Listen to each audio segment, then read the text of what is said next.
My name is Adam. I'll be your narrator today. This is the story of Cadet Jax Mercer, a frontier human who met 3 apex predators in a classroom and offered them a sandwich. From that moment, tribunals, politics, even the law itself, nothing in the galaxy would be the same. The Aurelian War College was not a place that wasted time on theory. If you wanted theory, you could apply to 1,000 safe, sterile institutions across the core. If you wanted to survive the perimeter, where new star systems had the charming habit of trying to kill you, you came to Helios Gate. The xenobiology division in particular had a reputation. Its professors regarded textbooks as a polite lie, fine for doorstops, useless for surviving anything with teeth. Classroom Theta.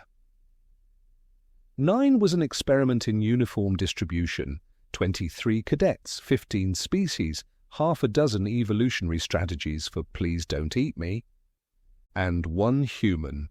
Jax Mercer leaned back in his chair with his boots on the desk and a ration wrap in hand. He wasn't asleep exactly, just operating at frontier energy efficiency. Beside him, Rix, a crystalline prilith, radiated rainbow light through the viewport and sang a dissonant chord. Their species spoke in harmonics that always sounded like a cathedral choir rehearsing panic. Your posture, Rix translated through a small box at their side, will provoke Commander Zalrek's stridulation event. Jax tore a strip off his ration wrap. He clicks at everything. I think that's just how he says good morning. The doors hissed. Commander Zalrek entered like a parade of knives, 6 limbs, all polished chitin, mandibles flexing with bureaucratic irritation. Cadets. His thoracic speakers crackled. Today's practical examination, field assessment of juvenile serif. Potentially hostile. The room went cold. Up near the ceiling, Lumen, a Kalari, pulsed nervous colors. Her kind evolved in helium skies where gravity was a rumor. Being in a chair was torture. Being told the word serif was cruelty. Potentially hostile. Rix quavered in B minor. Why is it never potentially herbivorous? Because herbivory, Zalrek said, does not prepare you for frontier assignments. He tapped a console. The doors behind him opened. What came down the corridor was not the gentle hum of an anti-grav dolly. It was percussion, metallic clangs, a crash, something that sounded like a large animal filing a complaint. 3 technicians stumbled in, faces pale, uniforms shredded, one with claw marks across the arm. Behind them came a triple-lock containment sledge that radiated engineering overkill.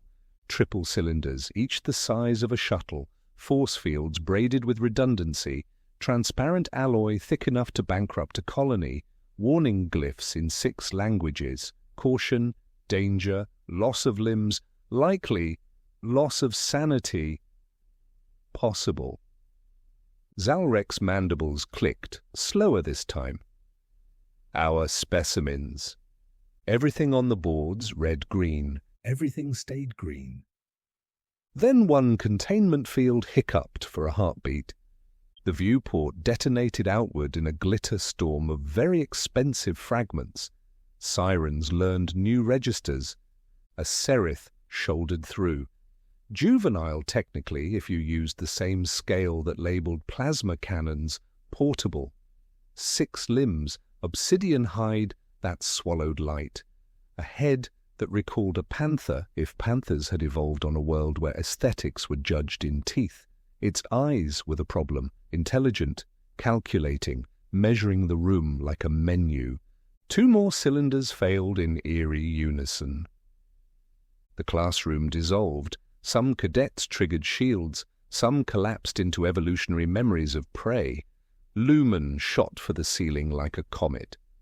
Rix went transparent enough to see their own panic refracting back. A few cadets drew sidearms with hands that shouldn't have been trusted with spoons. Jax unwrapped his lunch. The three Sereth halted mid-prowl. Their eyes swept the room, took in the shields, the screams, the terror, then locked on to the back row. One human, boots up, eating. "Well," Jax said, and bit off a corner of flatbread. "That's new." The largest Sereth padded forward. Claws ticked the floor like knives sharpening themselves. "Mercer!" Rick squealed, producing a note that cracked a viewport panel. "What are you doing?" "Lunch." Jax broke a crust off and offered it.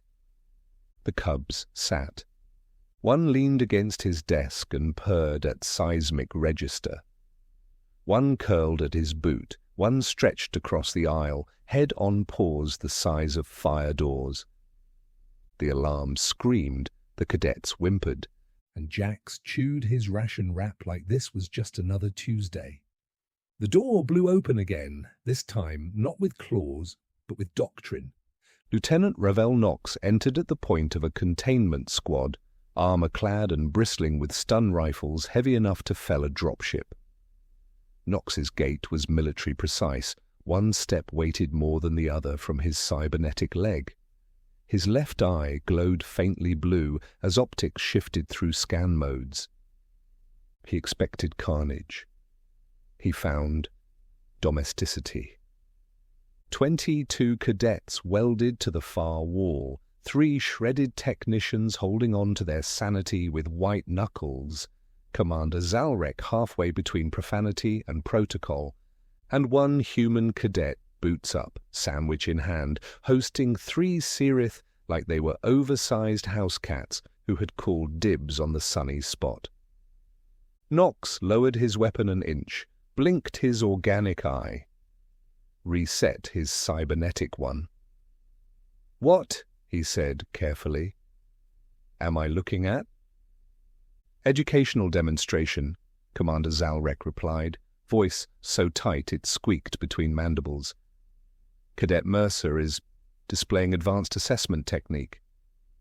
"By throwing a picnic." "By remaining calm," Zalrek amended. The largest Sereth pressed its flank against Jax's chair. The vibrations of its purr rattled alloy bolts in the wall. Jax scratched behind what he assumed was an ear.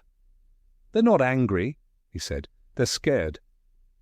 The word changed the room. Up close, the cubs' hides were patterned, not just with natural striations, but with pale cross marks, restraint scars, surgical burns. Their formation wasn't predatory, it was protective. They weren't hunting the cadets, they were guarding Jax. "Scared of what?" Knox asked, though his tone already suggested he knew. "Being alone," Jax said, "having everyone treat them like monsters instead of kids." The smallest cub made a soft chitter, leaning its massive head against Jax's boot. He tore off a strip of bread and offered it.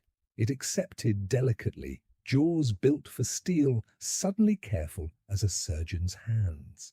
"Mercer," Rix whispered, still pale and half-transparent, "you are fraternizing with apex-level predators." "No," Jax chewed. "I'm eating lunch with orphans." A silence fell that had nothing to do with alarms. Knox's eye whirred. "Commander, explain." Zalrek's mandibles clicked in a rhythm that any Mantidori could translate as, "This is above my pay grade." The Xenobiology Division has struggled with these cases. The Sereth homeworld collapsed during the perimeter reach conflicts. These 3 were recovered from an escape pod. "Collapsed?" Knox's voice cut sharp. Official reports list tidal shear debris event. Jax snorted. "That's what you call it when a planet's sky burns off?" The cubs all lifted their heads at that. Ears, or the Sereth equivalent, pricked. The middle one emitted a sequence of clicks and low tones that thrummed like a broken lullaby. Rix's translator strained, chords glitching. "It thanked him." Jax nodded. "Yeah, I heard it." Knox's cybernetic system spiked red with alert data. You understood them? Not the words. Jax shrugged. The tone. 15 languages of scared kid all sound the same. You just have to listen. The middle cub answered him directly, harmonic notes layered with a rising pulse. Jax tilted his head, echoed the pulse back in imperfect clicks. Every xenobiology cadet in the room froze, because this was not random mimicry, it was dialogue. Zalrek's mandibles rasped. Cadet Mercer, how long have you studied serif linguistics? About 5 minutes. Knox's human eye narrowed. His cybernetic one cycled recording modes. Commander, how did 3 independent containment systems all fail simultaneously? Zalrek's body stilled. Equipment malfunction. These things occur. Knox's voice dropped into the register of people who had run interrogations. 3 redundancies, each hardened against cascading faults, all failing in identical fashion at the same second. That's not malfunction, that's orchestration. The serif cubs stiffened, their harmonics pitching into minor chords. One paw, claws sheathed, rested lightly against Jax's boot, like a child clutching reassurance. Who did this? Knox asked, but the question wasn't aimed at Zalrek. His gaze flicked across the cadets, the walls, the ceiling. The largest cub answered. Not in words anyone else could pass. But Jax translated quiet and steady. They're saying they've been trying to tell someone. Everyone's too busy calling them monsters. The classroom's alarms still blared, the cadets still huddled. But the real noise now was political, audible only to those who knew what intelligence games sounded like. Knox holstered his weapon slowly, deliberately. Then let's listen. The alarms strangled themselves into silence. For a moment, the only sound was the seismic purr of 3 predators pretending to be calm around one human. Then the door opened with a deliberate hiss. Director Selene Arkai entered like inevitability. Pelagine's skin shimmered faintly, each movement precise, amphibious eyes tracking every detail. Her uniform bore insignia most cadets didn't recognize, but Lieutenant Knox straightened instinctively. Old habits. Commander Zalrek, Arkai said, voice a balance of diplomacy and warning. When 3 of our most valuable residents breach containment, I attend personally. Residents, Jax murmured. The word was telling. Not specimens. Not refugees. Arkai's eyes fixed on him. Cadet Mercer, frontier-born, Kepler drift collapse, reputation for unflappability, except with furniture. Furniture usually deserves it, Jax said. The largest cub pressed its shoulder into his leg. Arkai didn't react, though half the cadets twitched like she should have. This wasn't malfunction, Knox said, tone flat. 3 independent failures in sync? That's orchestration. Arkai didn't deny it. We forced the breach. Weeks of handlers failed. They wouldn't eat, wouldn't respond. We needed to know if anyone could reach them. Or you needed to see if they'd break, Jax said. Arkai tilted her head. Both outcomes would have been informative. The cub's harmonics sharpened. Jax laid a steadying hand on the nearest. If you want them to survive, you don't get to treat them like experiments. Then propose terms, Arkai said smoothly. Jax didn't hesitate. 1, they're people, not specimens. You treat them that way. Agreed. 2, they stay with me. You pull them into a cage, you lose them. Highly irregular, Zalrek rasped. Highly effective, Arkai countered. She studied Jax. Conditional custody is yours. Their behavior will be your responsibility. Jax nodded once. 3, Their story gets told whole, no edits, no trimming for politics, every name, every sound, every smell. Smell? Knox asked. They track truth in ways our senses don't, Jax said. That's evidence. You want testimony? You'll need new rules. Arkai's amphibious eyes blinked in sequence. Very well.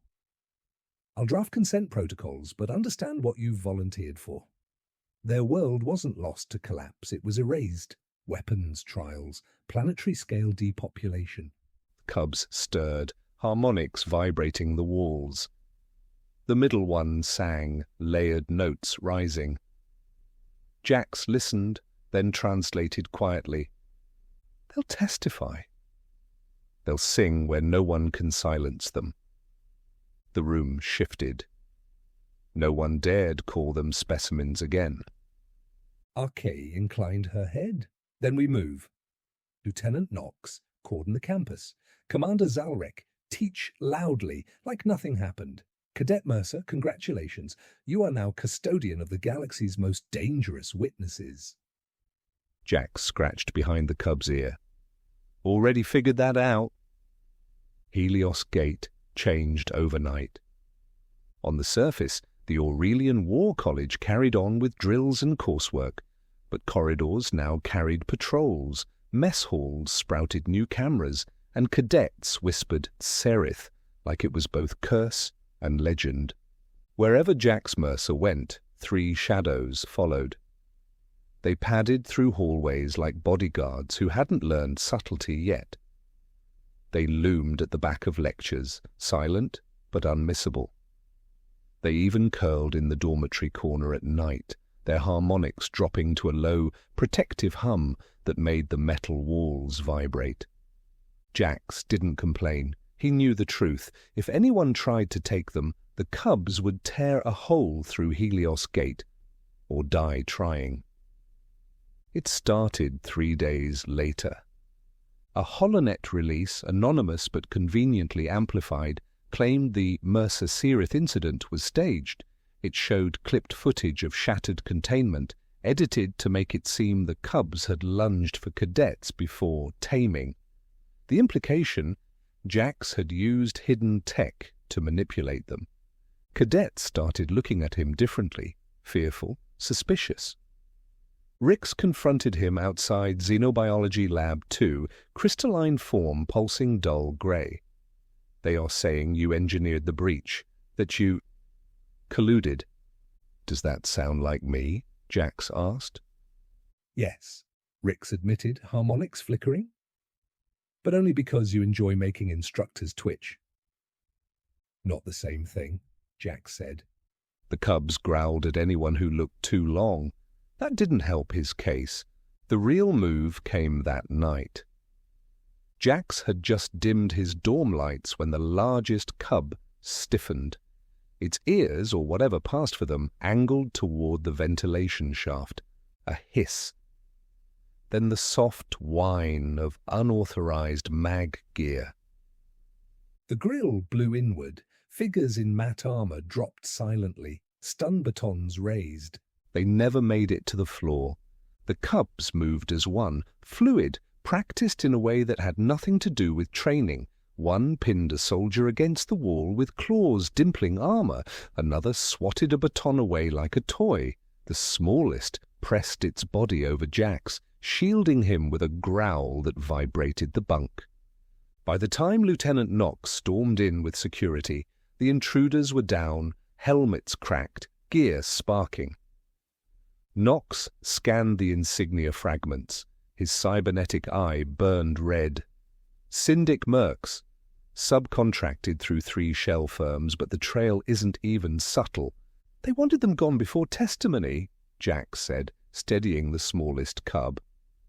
No, Knox corrected grimly. They wanted them gone quietly. Which means they know what happens if the cubs sing in public. The next morning, Director Arkay convened a briefing.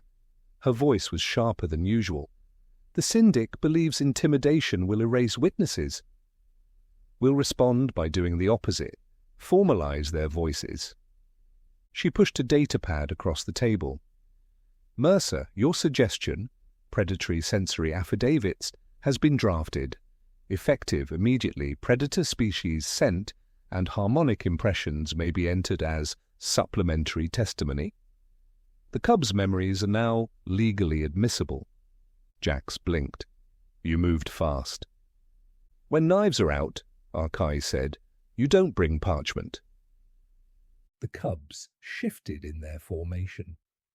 The middle one gave a soft click that translated roughly, proof they can't ignore. Nox smirked faintly. Congratulations, Cadet. You just rewrote interstellar law. Jax scratched the cub's jawline. Hope the lawyers like seismic purring in their transcripts. Word spread faster than plasma fire. The Serith survivors were set to testify before Magistrate Halvor's tribunal within the week.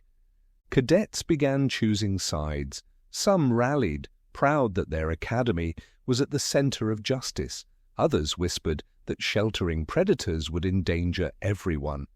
A few tried to bait Jax in hallways, throwing lines about beast handler and sympathizer. He ignored them.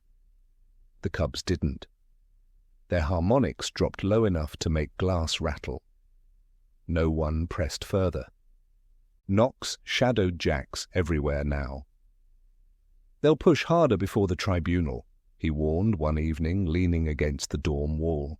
You'll see bribes, threats, maybe worse. The syndic doesn't play for minor victories. Jax looked at the three Serith curled around his bunk. Then we don't play either. On the morning before testimony, the cubs sang. Not the mournful songs of their lost world, but new harmonics, resolute, unyielding. Their voices bled through corridors until half the campus paused, listening. When they finished, Jax stood and said simply, Tomorrow they tell the galaxy. No one mistook it for bravado. It was a promise. The hearing chamber of Magistrate Halvor felt heavier than gravity allowed. Cadets and staff filled the tiers, silent. Director Selina Arkai stood prosecution side with a slim team and a stack of protocols. Lieutenant Nox anchored the rear, cybernetic eye scanning. Commander Zalrek sat rigid in the faculty row. Jax Mercer entered with the three Serith. They arranged themselves without words, left, right, forward, protective geometry that shifted the air. Halvor adjusted his old spectacles. Cadet Mercer. You understand their conduct reflects on you? Fair trade, Jax said. At Arkai's signal, the cubs sang.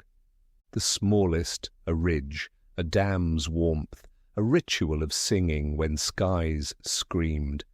The middle, numbers whispered ship to ship, thrusters whining hot. The largest, the ground splitting, metal in the air, a whistling consonant from a chipped tooth. Jax translated, calibration, not collapse. Syndic ships testing weapons on a living world. The chamber stilled. Defense sprang up. Predator grief isn't evidence. Arkai gestured to monitors confirming Jax's translation. Nox added, better than your mercs caught trying to abduct them. He dropped a cracked helmet onto the table. Exhibit B. Halvor tapped his gavel. Admissible. Continue. The syndic tried again. A faint hiss. Nox ripped a dispersal canister from beneath the dais before it could sedate the cubs. A gallery railing snapped. Cadets tumbled. Jax caught two by sheer reflex, while the Serith held their line. Each attempt made the tribunal colder, more certain.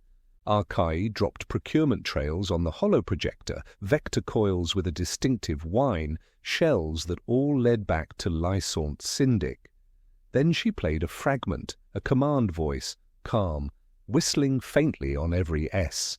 The cubs answered with a sharp, harmonic confirmation. Captain Hadrian Vela, Arkai said, Syndic operations lead, alive, shielded, but not invisible. Halvor's glasses caught the light. Summons and seizure orders approved. Effective immediately. By day's end, rulings reshaped law. Serith testimony admissible as predatory sensory affidavits. Protective status confirmed with Jax as custodian. Inquiry ordered into Syndic contracts and Academy complicity. The Syndic's council shouted about appeals. Halvor cut him off. "File them! I'll read them after the stars freeze." Back in quieter corridors, Cadet stared as Jax passed, 3 Serith padding at his side. Some still feared, some nodded with respect. Ricks shimmered faintly. "You have become adequate," they said, which for a Prilith was a high compliment. Lumen hovered nearby, glowing softly. They sang like dawn. That night the cubs sang again in the dormitory, not elegies but new harmonics of belonging. Jax sat against his bunk, listened, and answered with clumsy clicks. Not translation, a promise. They would keep singing where no one could make them quiet. And if the galaxy disliked the key, it could learn a new song. If you like this story, make sure to subscribe. More humanity, more chaos is on the way.